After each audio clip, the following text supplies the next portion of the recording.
He has had some critical hits during this postseason run as a runner goes, and it goes off of the glove of Pizarros, so easily coming in to score is going to be Venditti as Maoni slides in at second, and we've got the first run of the game with Nichols taking charge 1-0 as a result of the mishap in the field. He has been inserted into the lineup and has not looked back.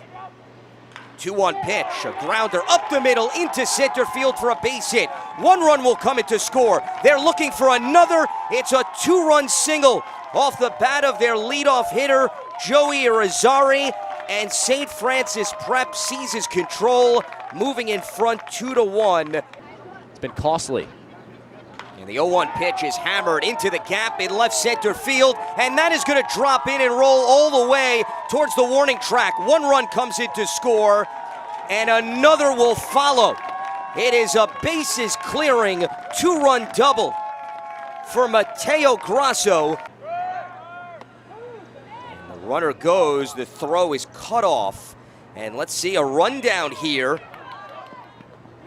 as they continue to play the game of catch. Who wants it more?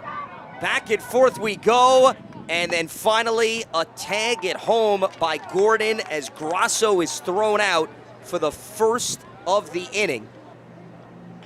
Gagliardi chops one to third, charging home is Gonzalez. The throw to first is mishandled and wide, so another run is going to come in to score. It's 5-1 St. Francis, and the headaches just continue to pile for Nichols.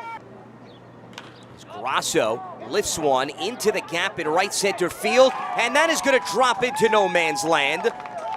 And they are going to hold everybody up. So the bases are loaded for St. Francis Prep with 1 out, with Watson at third, D'Onofrio at second, and now Grasso at first, with a 3-2 count to Aaron Gonzalez. And a dribbler up the middle. It's fielded. They step on the bag at second and toss across for an inning-ending double play. You could have not scripted that any better if you're Grayson Gordon.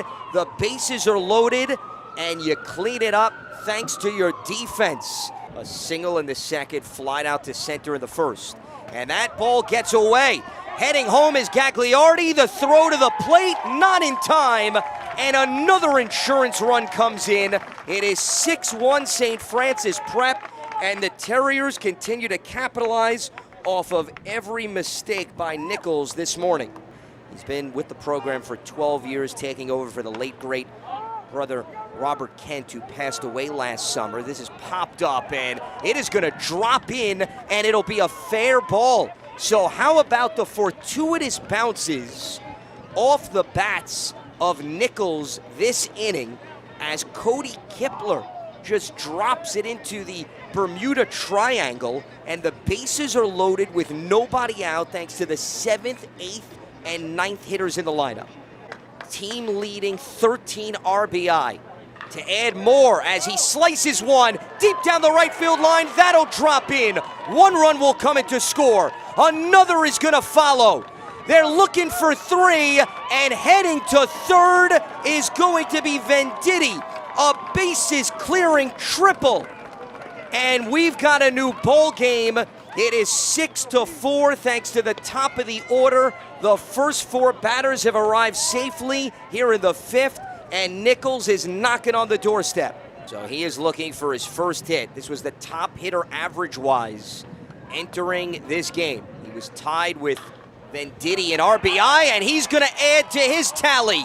Finds the hole on the left side of the infield. Venditti comes in to score from third, and it is Nichols inching closer, 6-5. With Swanson up, they have batted around in this inning. A bouncer to short, shuffles to second for 1, the throw to first, and how about what Roman Bernetti called on the spot?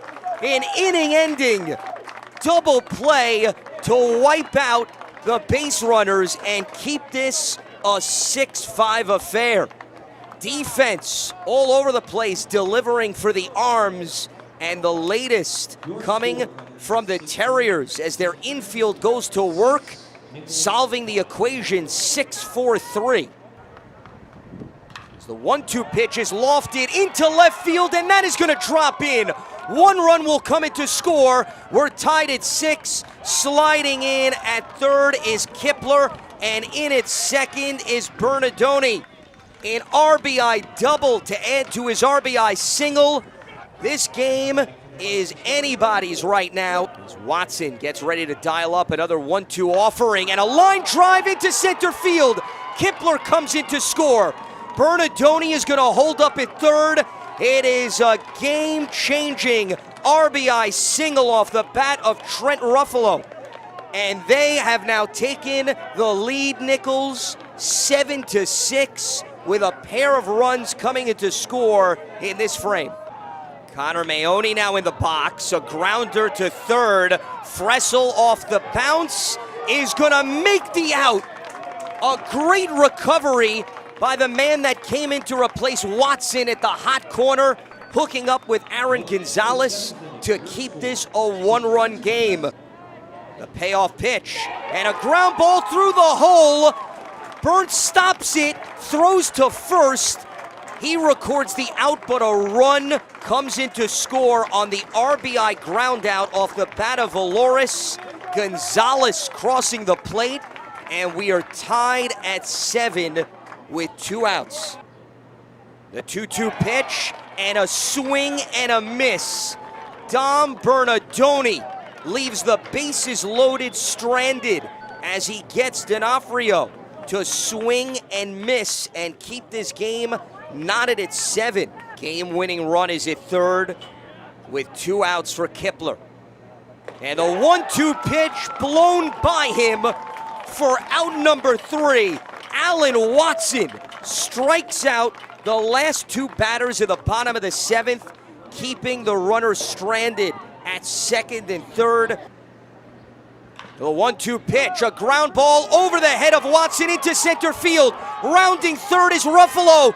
The throw is high and late, and Nichols walks off with an 8-7 victory here in the state semis. And they are heading to the championship game later on today against St. Dominic.